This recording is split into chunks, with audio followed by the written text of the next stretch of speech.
जोर लावून दाटला जरी अंधार एकजूट होऊ आज दिवा देऊ तेज धावून तू आभाळ आभाळ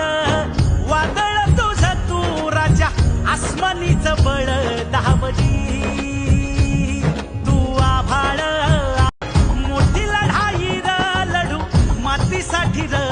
गड्या मनगटाच जोर लावून दाटला जरी अंधार